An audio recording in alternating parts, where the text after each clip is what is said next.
আব্বা কাজ করতেছ? তোমার সাথে কথা ছিল। কি জিগাইবি ক।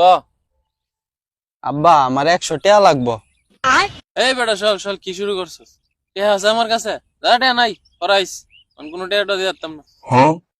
আচ্ছা টাকা নাই তো তুমি টাকা দিতা না? আমারও ভালো করে জানা আছে কিভাবে টাকা বাইর করলো নাকি।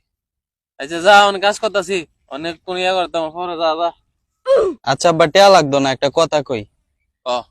ধরো তুমি একবারে গরিব, এর লেগে হাতের মধ্যে মুনি দিতাছ। আরে এতে ধরার কি আছে, আমি তো মনি দিতেছি হাতের মধ্যে। আচ্ছা হিডা বাদ, এখন ধরো তোমার অনেক সহায় সম্পত্তি আছে কিন্তু তুমি গরিবের মতন চলো। আরে বিউ, এতে ধরার কি আছে, আমার তো সয় সম্পত্তি আছে কিন্তু আমি গরিবের মতো চলি। আচ্ছা আব্বা এইটাও বাদ দাও, এখন ধরো তোমার ফুতে একটা গাদা। দুরু গাদার ঘরের গাদা, এটা ধরার কি আছে? তুই তো সবচেয়ে বড় গাদা, তোর লাগান গাদা কেউ আছে রে? তুই যদি গাদা না হইতে তাহলে তুই আমার এক কথা জিগাস। আচ্ছা আমি গাদা না। আচ্ছা আব্বা ধরো তোমার কাছে এখন 500 টাকা আছে। আরে গাদার ঘরের গাদা, এতে ধরার কি আছে?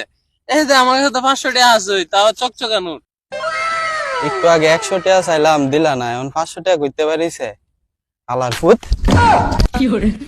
আব্বা গাদা কেন? বান্দির ফুটিয়া দিয়া যা।